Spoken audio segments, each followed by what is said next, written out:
Hello, welcome to a special Origin Decider preview of Six Tackles with Gus. Thanks to Tab, 2 days until the big clash, the third Origin Decider in the last 4 series. Let's hope it lives up to the decider of last year, one of the greatest games ever played. Welcome, Gus. Matthew Thompson, how you doing? I'm going very well. You've been adamant that you can't peak too early with Origin, but on the Monday before the Origin, I feel like you can start to just sort of... Relax. Relax. I start to feel the tension on the Monday. Relax. You got to relax. Compartmentalise your life. Right? My life? Yeah. Compartmentalise your life. Just relax. Maybe I'm getting excited. Relax. We're all excited, but just relax. You excited? On the inside. You don't look excited. But I reckon when the ball's kicked off on Wednesday night, you'll be up and about like everyone. It's a sad way to start. Look, it's just devastating, the news of Cameron Munster's father's passing. I mean, terrible. We send our best. Cam's only a young man. He's 30 years of age. To lose his dad, puts it all in perspective, doesn't it? It's terrible. Terrible. Yeah, you never recover from the loss of a parent. And, you know, those that have experienced it will know exactly what I'm talking about. And terrible for a young man that age to lose his father. And there's nothing we can say. There is really nothing we can say other than just to send our love and support. And, you know, I'd imagine he's going out to play in his honour on Wednesday night. And all of us will be cheering for him, regardless of what happens with the result. But, he'll bravely soldier on, I'm sure. The Blues have had a few little hiccups themselves. So Brian I don't know whether he's still under an injury cloud. They're saying that today. Look, he's played injured the whole series and he's been amongst the Blues' best, so I can't imagine he won't be there. My mail is he's okay. My mail is that they'll all play. Payne Haas has probably been more of a concern, but he will play. In this camp? In this camp. Okay. I think Payne's got some back issues that really take some body maintenance, so he's limited with his load during the week and what he does. But you know, whilst this sounds, clubs deal with this every week. We're dealing with this every week, so it's nothing new. The Origin staff will be all across it, and my understanding is they're training tonight at ASKGUS Stadium, which will be their last serious sort of hit out. They're actually playing against the Bulldogs Jersey Flegg team, just in a bit of scrimmage for some opposed work out there at ASKGUS Stadium. We're doing 100% footy out there tonight, so I might be able to get a sneak peek of how they're going. Well, I'll have one eye on that and one eye on what we're doing. But my mail is they're all good to go. All right. From Queensland's perspective, Gus, where do you rate the selection of Gemmet Shibasaki amongst Origin bolters? There's a bit of Adam Mogg about it. Remember Adam Mogg when he came in to replace Greg Inglis in 2006? I remember them all. There have been a number of examples like this, particularly from Queensland, where they have brought fellas in that have, you know, probably astounded New South Wales people, but to Queensland it makes sense, and to them it makes sense. And I keep saying, you know, I really applaud Billy Slater, because it would be so easy for a young coach to think we won game 2, we got it right, and just stick and go into game 3 with the same. And I was convinced when I left the ground, if they go with the same side in game 3, they can't win. They can't beat New South Wales. And that's not taking anything away from what they did in game 2. They were great. They turned it around. They weren't in game 1. They made some changes. They bit the bullet. They dropped their captain. They made some big decisions, and they got a good result. They went out and played from the heart, and they got a good result. But when you looked at the game in the cold light of day, New South Wales blew it. They shouldn't have lost, and Queensland, you know. But that's Queensland. That's what they do. That's what they do. They are great underdogs. They are great backs to the walls, and they find a way, and they can find a way to make New South Wales nervous in these games, and have been doing it for 40 years. So, and then selections like this, to go out and get Josh Papali'i, to go out and get Shibasaki and these fellas, that doesn't shock me anymore, what they're doing. But they'll see something physically in him. He's in a good vein of form with his club career. He's a big body. He's playing well, and they will see something there in the fact that Stephen Crichton has been a little bit of a monster on that side when he has got the ball. In game 1 and game 2, he scored a try there where he pushed through, and they'll just want a bigger body on him, I think. So he's primarily there for that reason, to handle Stephen Crichton, and doesn't want Stephen Crichton being able to muscle his way into the in-goal as he has done a couple of times already. So I think that there was a reason behind it, and he's a big body, he's a strong lad, he's in good form, he's a Queenslander, this is all he's ever wanted to do, this is what they grow up wanting to do, they don't want to be anything else other than a Queenslander, and he will do them proud, I've got no doubt. So whilst you might question it, the big thing for Jamahat is going to be the decision-making in defence at the crucial periods, whether or not he comes up with the right call at the right time. But if he primarily focused on Stephen Crichton, then I think there's an avenue there for New South Wales to exploit it. If his sole job is to just get in front of Stephen Crichton, then I think that could open the way for some other options there for New South Wales, and I'm sure they're exploring that. But he's certainly there to match the physicality of the New South Wales centre. Mm. You mentioned the underdog thing. Rarely have Queensland been underdogs to this extent. I mean, I know they won game 2. Yeah, they have. They've been worse than this. Well, certainly recently. I mean, they've been the dominant force over the last little while. Yeah. And obviously the terrible adversity that Cameron Munster's had to face this week. And even though they weren't in the game in game 1, and the second half in Perth didn't go their way, New South Wales outscored them 5-4. None of that matters. Like, they're in the decider. Yeah. Yeah, and even at the back end of those games, and even though New South Wales, I think, should have won and handled it badly, there was a period there where they did have their backs to the try line and had to defend for their life to hold on to that 2-point win. They still had to do it, and they managed to find a way to do it, and that's what Queensland sides can do, and they play on pride. I think that they will give New South Wales enough excuses to lose. They will come up with questions for New South Wales to answer. I have no doubt about that. Rugby league in the modern game today, like we're seeing teams with 14, 18, 20-0 leads and getting run down and beaten in games. The modern day game is so difficult to defend your way to a victory if that's all your mindset is trying to do. You have to come up with something and attack. And in game 1, Queensland just didn't do that. In game 2, they did. They were aided by a big penalty count and plenty of possession, and it brought Munster and Harry Grant into the game, and they're their two chief playmakers. And if they can get momentum, if they can get more than their share of possession at any stage of this game, they're going to be a handful to contain. New South Wales just weren't ready for what Queensland threw at them in the first half over there in Perth. They've surely got to be better prepared this time. And the most part of that preparation is to deny them the ball, to not allow them down that end of the field with so much possession. They've got to be disciplined, and they've got to be disciplined with the ball. They can't be flippant about their own possession at that end of the field. They've really got to try and grind Queensland down, which they're capable of doing. I thought they gave Queensland far too much latitude, and then they got on the wrong side of the referee, and then all of a sudden, Grant and Munster, they're champion players, absolutely champion players, and with Hamiso at the back, they're not going to have to do much to find a way through, and they've got the ability to score points, and if they do, then they've got the game, They'll push the boundaries on the 10 metres. They'll push the boundaries from marker. They'll hold down in the play of the ball. They'll test the referee that won't want to be giving away a lot of penalties in game 3. And that's how Origin should be played. The referee should not be there. I think they've got the game that can bustle New South Wales if they can get to the lead at any stage. And history shows that New South Wales sometimes falter under those conditions. So I don't think that'll happen in this game. I do think New South Wales will win, and I'm expecting it to be not comfortable, but I'm expecting it to be a fair margin on the scoreboard at the end of the night. But I'm also mindful of Origin history of this Queensland team, of now, the circumstances leading into this game, and they will give New South Wales an excuse to lose if they want it. They will ask enough questions for New South Wales to get nervous and fumble their way to a loss. We've seen it before. What gives you confidence the Blues are going to win by the margin you're predicting? Game 2 in Perth. I think having experienced that, it's a reminder.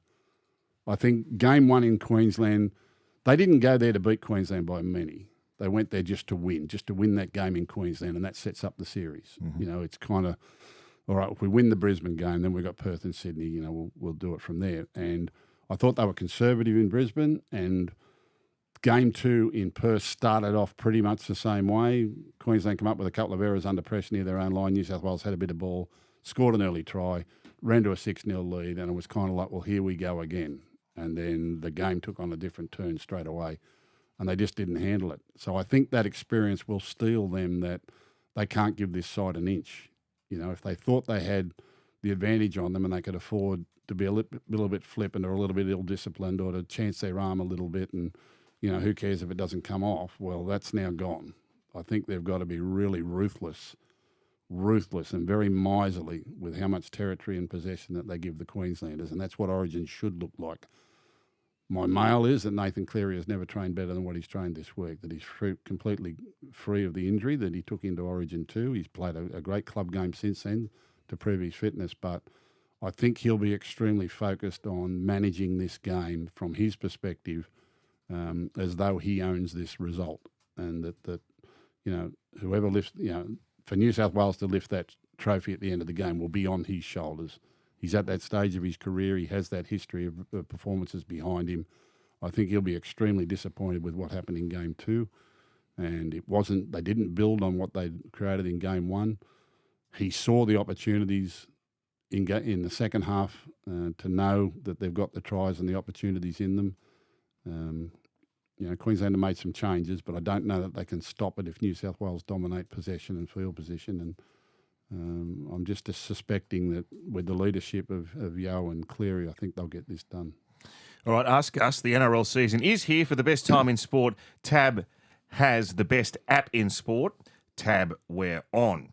What's gambling really costing you? For free and confidential support, call the number on the screen or visit the website. Jack Dennett.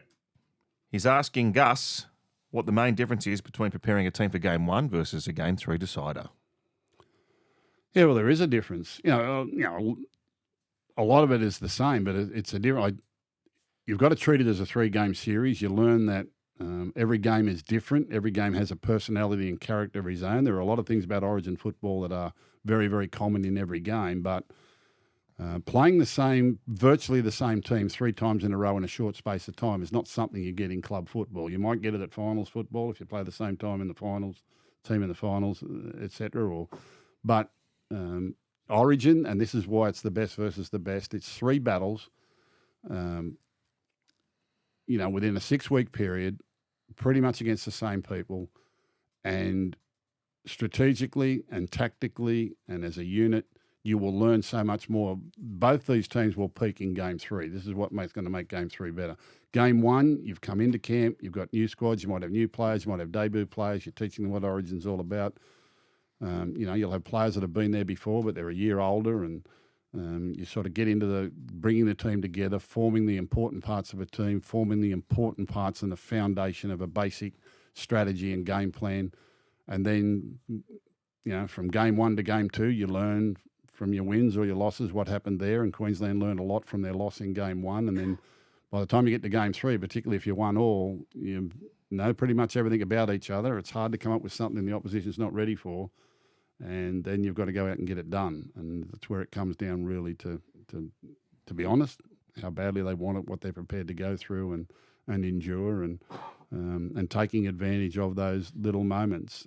I used to say, like, at the end of this game on Wednesday night, you know, all us experts in the media will be sitting up there with the fancy cameras and the fancy things, and we'll be able to point out the crucial point of the game, the turning point of the game. You know, what was the turning point? What was the big moment? You know, and we'll all be experts on what decided the game or what moment really made it for one side or the other. But going into the game, we don't know when that moment's going to come, and neither do these players. No one knows when that moment's going to come. Therefore, we have to treat every moment as though this could be the one. Every play, this could be the one. And I often talked about, you know, when you find that important moment, that big moment in the game, and you wind it back, you freeze frame it, and you wind it back 5 or 10 seconds, and then see where the winner and the loser were standing before that big moment, and who moved first, and who got there first, or who went in more aggressively, or who attacked it. You know, who ran towards the challenge, who ran towards their fears, who ran towards the danger. You know, it might be a big defensive player, it might be a big attacking player, it might be, you know, it might be something that you just can't train for, that you can't practice. It might have nothing to do with talent or skill. It's just an effort that someone made that made a difference, and we can look on it and say, well, that was the deciding moment in the game. Prior to the game, we don't know when that's going to happen. So we need to treat every moment and every player as though this could be the one. And that's not easy to do over 80 minutes at this pace, at this level, with this intensity and under the conditions that they do. And, it could be raining and it could be slippery, or it could be dry and it could be fast, or it could be exhausting, or there could be, there could be players sent off and they're 12 aside. There could be, you could be down to 12 men for a period, and all these sort of things will be thrown at you during the course of the, you could get 8 penalties against you, 9 penalties against you. Well, after game 2, you can have a whinge about that and say what have you, but after game 3, they're not going to write that on the shield. They're not going to write who got the most penalties, who had the most luck, who got the bounce of the ball, who had injuries, or who, or whether the referee stuffed up, or who had the most luck. They're not going to write that on the shield. All they're going to write is who won, Queensland or New South Wales. No one's going to care. No one is going to care who had the luck, who got the bounce of the ball. No one's going to remember that. No one's going to remember who got injured or who got sent off or who got whatever. No one's going to remember it. All they're going to remember is that score, which means we have to have the mentality is that if we only get 40% of possession, we need to win with it. We need to find a way to win. We need to win without the ball. We need to be prepared to win without the luck, without the ball, without things going our way. We need to be able to win despite all that. Because when they write the name on the shield, they don't put the excuses down. They don't put the penalty count down. They don't put all those other things down. All they write is who won. And that's all anybody is going to remember. I used to say to them, when you come back with your kids, 20 years down the track and have a look at the shield, you can say, well, that was my time.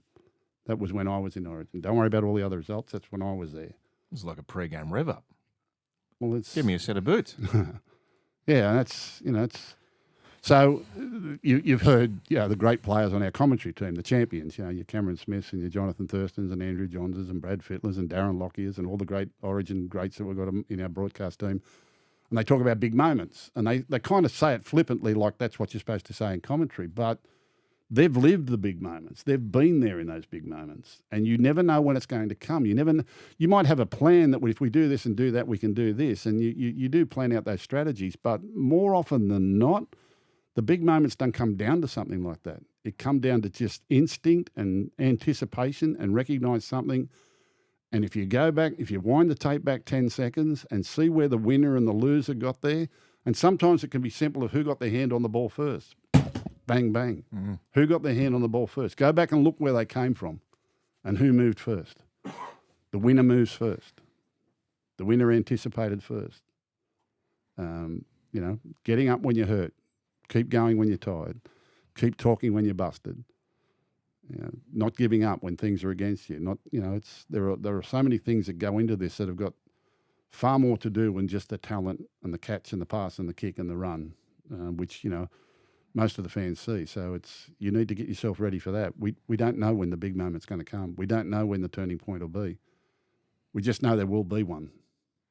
On Wednesday night, there will be a big moment and a big turning point that'll break one side and make it for the other.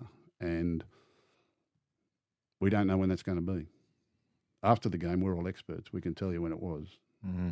But in the game, when you're out there, it could be this play. It could be this play. Therefore, I need to be there.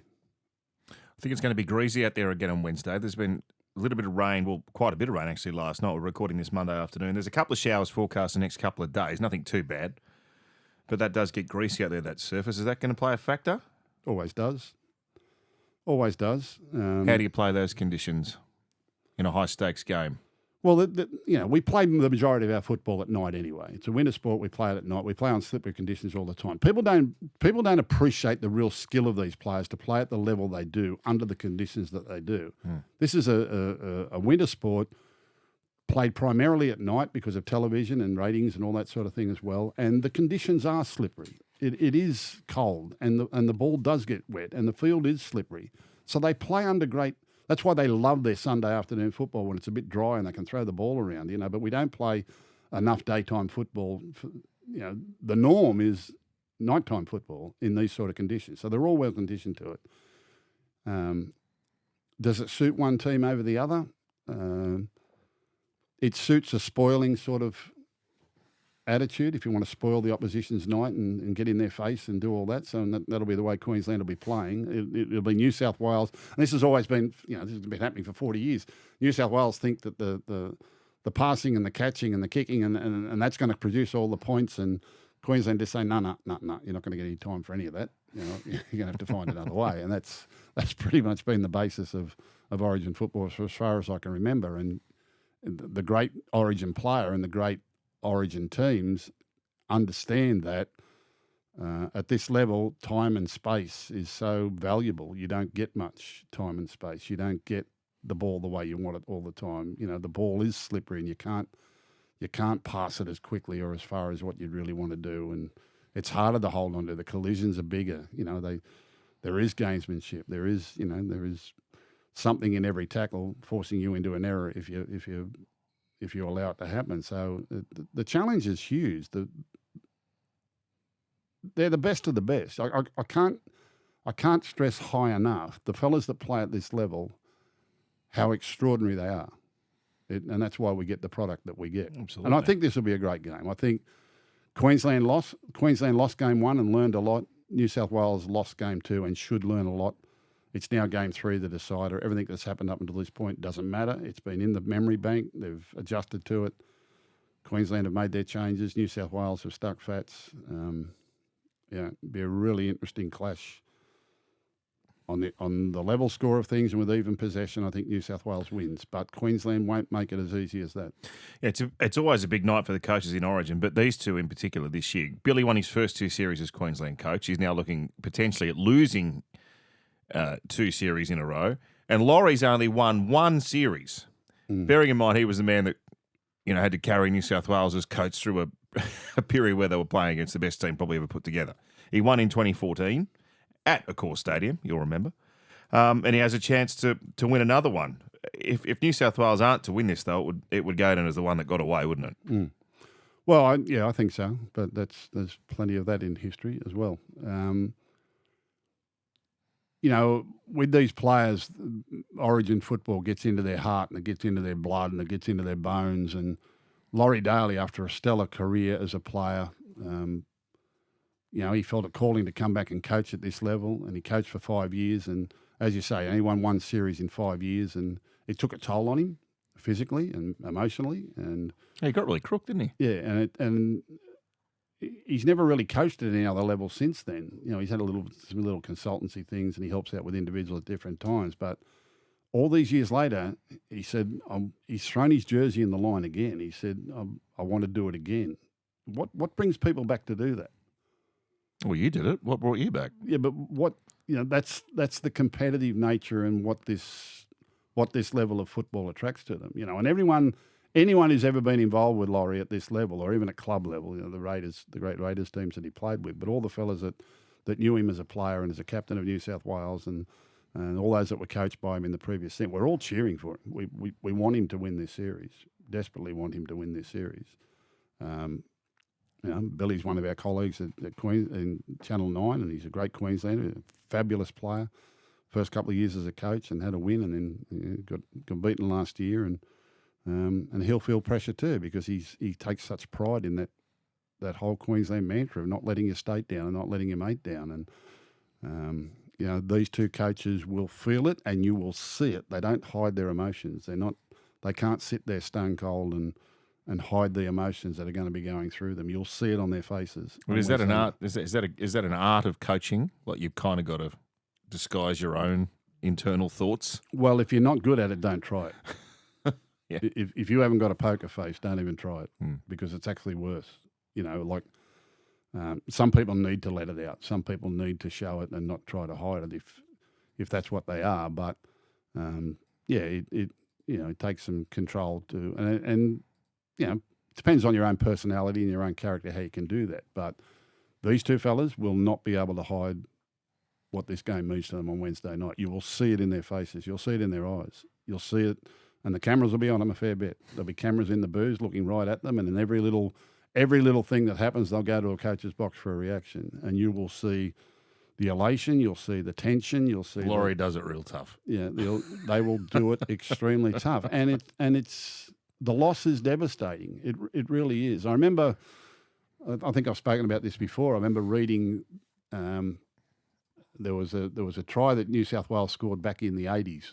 I think Mark McGaw scored it in the corner, and they went to Wayne Bennett on the sideline. He was in the grandstands, and he screamed out, "Oh no!" Yeah. And Last time he showed any emotion. yeah, and well, yeah, they are. Origin brought it out, didn't he? But there was a book or something I read, or an article I read around that time, that he was walking the streets at 2 and 3 in the morning. Yeah, you've told us this, yeah. You know, contemplating that game and reliving that whole game over that one moment at the back end of the game, which decided the game.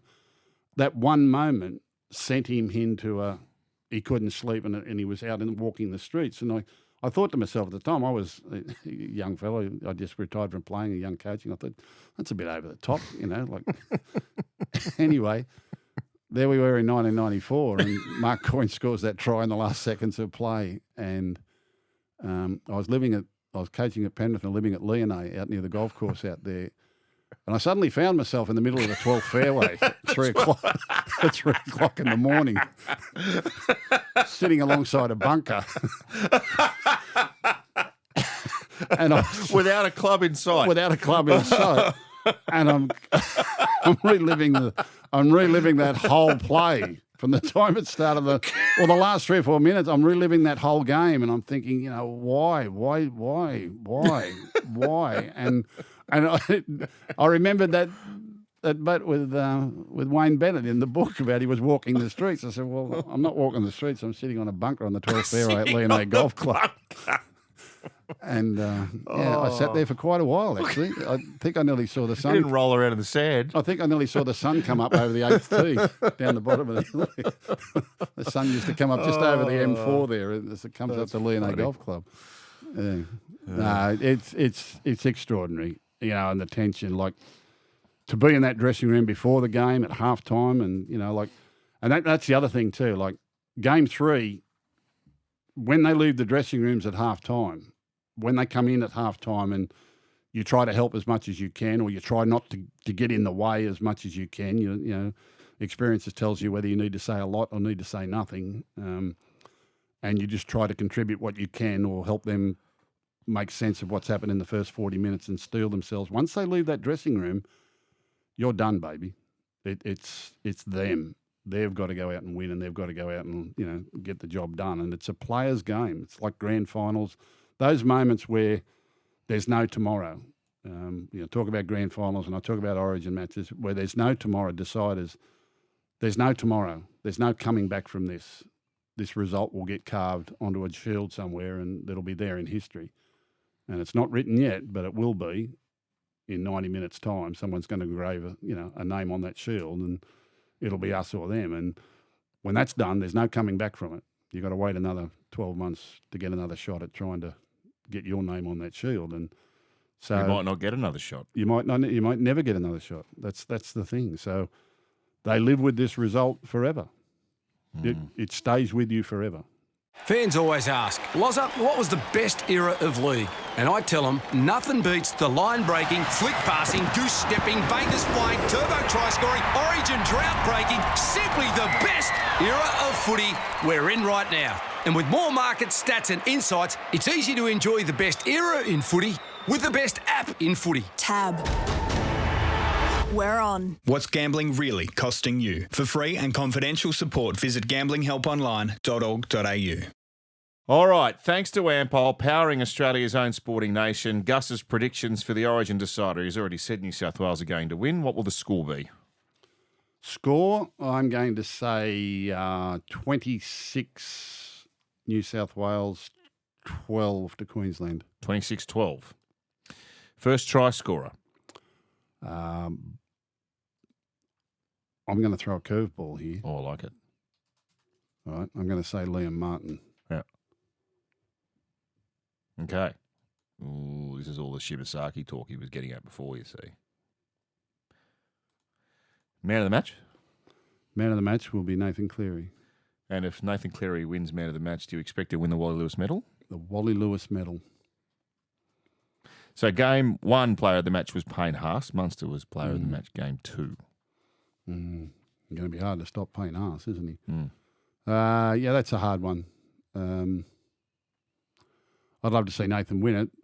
Payne Haas will have a mighty game as well, and he'll be a big contributor to the series win. Nathan was injured in game 2 and struggled his way through that one. Still had some great moments. I guess it all depends on the magnitude of his performance in game 3. That tends to be most recent in the minds of the people who select it. So if Billy Slater doesn't get it, I guess I'm saying Nathan Cleary. And if Queensland win, Munster? Billy Slater. Billy, again? Yeah, they've had some good performance too. They were pretty disappointing in game 1. Munster was extraordinary in game 2. If they're going to win, Munster's got to be big. Yeah. Very good. There you have it. So there's our Origin predictions. Now, can you believe it, Jordan? Because of our good friends at Tab who support us every week, and we appreciate their support. They want you to do your tips for round 19. It's Monday afternoon. Oh, crikey. I haven't even picked the teams. Do you even know who's playing? I haven't caught the horses after last weekend's races. Let's have a go. Oh, by the way, the betting with Tab, New South Wales $1.38, Queensland at $3.10. You can watch everything from 7 o'clock on Wednesday, exclusively live and 3 on 9 and 9 now. Friday night footy, 8 o'clock, Cronulla versus the Dolphins. What a good game to start the round. Yeah, it certainly is. The Sharks are dealing with their demons at the moment, and the Dolphins are on a ride. We don't know who's going to back up Friday night, whether or not Hamiso will back up, but the Dolphins have been going really well. It'll be their first game without Cody Nikorima after that hamstring injury last week. And Sharks at home, Bermuda Triangle. I've seen so many teams go there in great form. And Are you surprised that Sharks are $1.65 and the Dolphins are $2.20 with Tab? Well, that can, there are a lot of factors that go into these types of things when they're making these ratings, and the home ground thing there is huge for the Sharks, and Dolphins away record will come into that as well. Plus the individuals, plus Sharks are pretty much unaffected by Origin football, which they have been for some time. That hasn't made much difference, but over the end of the 6 weeks, it should account for something. They'll go into a lot of factors, and they also go into, when they put a price up between two teams, they want you to back both teams. So there's got to be something that interests you on both sides. And so that's where they think the market is at the moment. But what that's suggesting to me is that there's not much between them at all. Can the Dolphins reproduce their form away from home down at the Bermuda Triangle with a desperate Sharks team that are fighting to get their season back on track? I'm going to go Shark. Shark to turn it around. Yep. Saturday, 3 o'clock, Newcastle $4, Melbourne $1.25 at McDonald Jones Stadium. But yet again, we don't know how many of the Melbourne Origin contingent are going to back up. Notwithstanding that, there's no Ponga, of course, and Fletcher Sharp's missing, so Newcastle are going to be up against it for the rest of the year.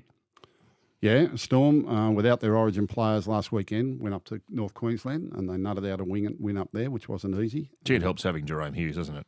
It certainly does. It certainly does. And the Storm discipline and the Storm energy is always very, very hard to beat. They've got to go to Townsville. They've got to go back to Melbourne. Now they've got to go up to Newcastle, see whether or not these Origin players back up. Look, I'm going to go Storm. I'm going to go Storm. It's hard to pick against them. Saturday, 5:30, Gus. Yep. This is a good one. The Red V at Jubilee. Mm-hmm. $2.50 outsiders against the Roosters at $1.52. Roosters just beaten by the West Tigers, and they go to Cogra. Yeah, they had a lot out against the West Tigers. They have got some Origin players to come back, but again, it's only a couple of days after the ball. And Dragons just went down to Canberra to play against the competition leaders and probably should have nearly won. They gave up a big start. It was sort of that little period after half time where they probably let themselves down a little bit, but come roaring back at the end. And, they're in good shape at the moment. They're such a big side and they're aggressive. They should be going better than they are on the ladder. Though they've lost, is it 4 games by less than 4 points this year? Might have been 5. Yeah. Yep. The Red V at Jubilee. I think the Roosters might take a couple of weeks. Sides with heavy contingents, takes them a couple of weeks to come out of Origin. You think just at the end of the Origin series it'll be over. It's not. It takes 2 or 3 weeks to really rinse yourself of all that. I'm I'm going to go Red V at Jubilee. Oh, the Dragons. Saturday, 7:30, Townsville. The Dogs head up there. Cowboys 280 and Canterbury $1.42. No need to talk about that one. Sunday, 2 o'clock. This is an interesting game. The Warriors, life without Metcalf and Barnett. $1.36 favourites to beat the Tigers at 3.10. Who'll be jumping around after getting a big win over the Roosters. Yeah, well, winning makes everything nice, doesn't it? Training's a lot better. I'd imagine Jerome backs up in this game, which will make it interesting there as well. Warrior, I assume the teams aren't out when we make these selections. I think Tomato Martin will probably be the 7. The other option is Tanner Boyd. Yeah. Although I think Tanner Boyd's signed to go to England, hasn't he, next year? Has he? Did I read that somewhere? I might be wrong. I think Tomato Martin will probably get the nod. Mm-hmm. Although, Adam Pompey's the goal kicker, and I mean, he tries hard. He's not a great goal kicker. Tanner Boyd is a great goal kicker. They might think that they've got to replace Metcalf in that respect too. It'll be interesting to see what the team card comes out. Either way, though, I think they're in good shape. I think they can beat the West Tiger. Sunday footy, 4 o'clock kickoff, 3 o'clock on air on 9 from Combank Stadium. The Battle of the West, Parramatta versus Penrith. Parramatta $3.40, Panthers $1.30. A lot of it's going to depend on who backs up. I'd imagine they'd want them all to back up given their current situation. Yeah. Injuries permitting. Oh, look, they're not in bad shape. Like over the last few years, they've been pretty patient and they've rested their players and haven't tried to. But this is the Battle of the West, and regardless of where they are on the ladder, Parramatta and Penrith games are always very, very close. Combank Stadium for the second time this year. The first time they played their Panthers were the home side. I think Parramatta beat them, didn't they? So I'm thinking. I'm going to go Panther, but they'll have to back up their rep players to do it. And then Sunday night, the Titans are $3.60, the Broncos are $1.28. Yeah, well, Bronco. I see the Broncos losing that one, so we'll go through them. Monday afternoon tips, not knowing who the teams are going to be, what the weather's going to be like, or anything like that. So I'm going to go Shark to bounce back over Dolphin, Storm to travel and beat the Knight, Red V at Jubilee over the Rooster, and Warrior to bounce back against the Tiger, Panther to beat the Eel, and Bronco to beat the Titan. Thanks for that bumper preview, and I'll see you at a core stadium on Wednesday night for the Origin Decider. Thank you, Matthew.